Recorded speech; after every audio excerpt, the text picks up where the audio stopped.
राजा परीक्षित को श्राप मिल गया था कि सर्प काटने से मृत्यु होगी। और राजा परीक्षित को श्रीमद् भागवत पुराण सुनाते हुए जब सुखदेव जी महाराज को 6 दिन बीत गए और तक्षक सर्प के काटने से मृत्यु होने में 1 दिन शेष रह गया, तब भी राजा परीक्षित का शोक और मृत्यु का भय दूर नहीं हुआ। अपने मरने की घड़ी निकट आती देखकर राजा का मन क्षुब्ध हो रहा था। तब सुखदेव जी महाराज ने परीक्षित को एक कथा सुनानी आरंभ की। राजन, बहुत समय पहले की बात है। एक राजा किसी जंगल में शिकार खेलने गया। संयोगवश वह रास्ता भूलकर बड़े घने जंगल में जा पहुंचा।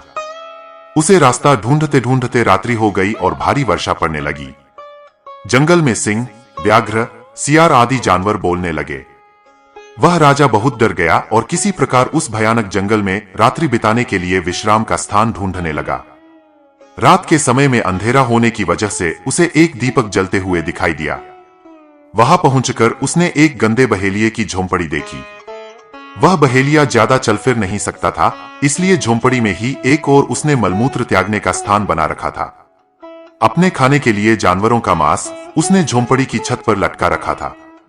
बड़ी गंदी, छोटी, अंधेरी और दुर्गंधयुक्त वह झोंपड़ी थी।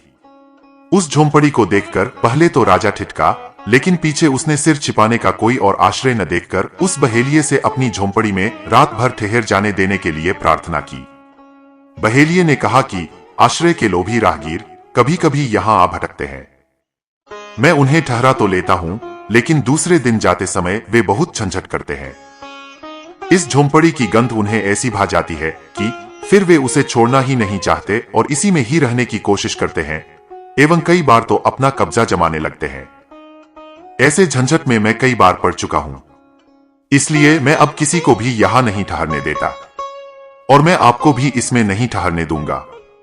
राजा ने प्रतिज्ञा की कि वह सुबह होते ही इस झोंपड़ी को अवश्य खाली कर देगा। उसका काम तो बहुत बड़ा है, यहां तो वह संयोगवश भटकते हुए आया है, सिर्फ एक रात्रि ही काटनी है। बहेलिये ने राजा को ठहरने की अनुमति दे दी, पर सुबह होते ही बिना कोई झंझट किए झोंपड़ी खाली कर देने की शर्त को फिर दोहरा दिया। राजा रात भर एक कोने में पड़ा सोता रहा। सोने में झोंपड़ी की दुर्गंध उसके मस्तिष्क में ऐसी बस गई कि सुबह उठा तो वही सब परम प्रिय लगने लगा। अपने जीवन के वास्तविक उद्देश्य को भूलकर वहीं निवास करने की बात सोचने लगा। वह बहेलिये से और ठहरने की प्रार्थना करने लगा। इस पर बहेलिया भड़क गया और राजा को भला बुरा कहने लगा। राजा को अब वह जगह छोड़ना झंझट लगने लगा और दोनों के बीच उस स्थान को लेकर विवाद खड़ा हो गया। कथा सुनाकर सुखदेव जी महाराज ने परीक्षित से पूछा, परीक्षित, बताओ, उस राजा का उस स्थान पर सदा रहने के लिए झंझट करना उचित था? परीक्षित ने उत्तर दिया, भगवन, वह कौन राजा था, उसका नाम तो बताइए। वह तो बड़ा भारी मूर्ख जान पड़ता है, जो ऐसी गंदी झोंपड़ी में अपनी प्रतिज्ञा तोड़कर एवं अपना वास्तविक उद्देश्य भूलकर नियत अवधि से भी अधिक रहना चाहता है। उसकी मूर्खता पर तो मुझे आश्चर्य होता है। श्री सुखदेव जी महाराज ने कहा, हे राजा परीक्षित, वह बड़े भारी मूर्ख तो स्वयं आप ही हैं। इस मल मूल की गठरी वाले शरीर में जितने समय आपकी आत्मा को रहना आवश्यक था, वह अवधि तो कल समाप्त हो रही है। अब आपको उस लोक जाना है जहां से आप आए हैं। फिर भी आप झंझट फैला रहे हैं और मरना नहीं चाहते। क्या यह आपकी मूर्खता नहीं है? राजा परीक्षित का ज्ञान जाग पड़ा और वे बंधन मुक्ति के लिए सहर्ष तैयार हो गए। तो मेरे भाई बहनों, वास्तव में यही सत्य है।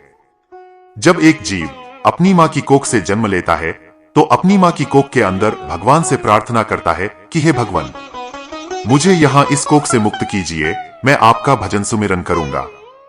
और जब वह जन्म लेकर इस संसार में आता है, तो उस राजा की तरह हैरान होकर सोचने लगता है कि मैं ये कहां आ गया, और पैदा होते ही रोने लगता है।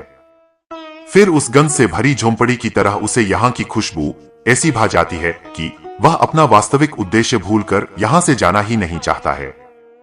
मित्रों, यह राजा परीक्षित की भी कथा है और मेरी तथा आपकी भी। इसलिए मृत्यु से कभी नहीं घबराना चाहिए, क्योंकि इस धरती पर आप कुछ करेंगे या नहीं करेंगे, लेकिन मरेंगे जरूर। कथा कैसी लगी कमेंट में जरूर बताएं और चैनल को सब्सक्राइब कर हमें भी सपोर्ट करें।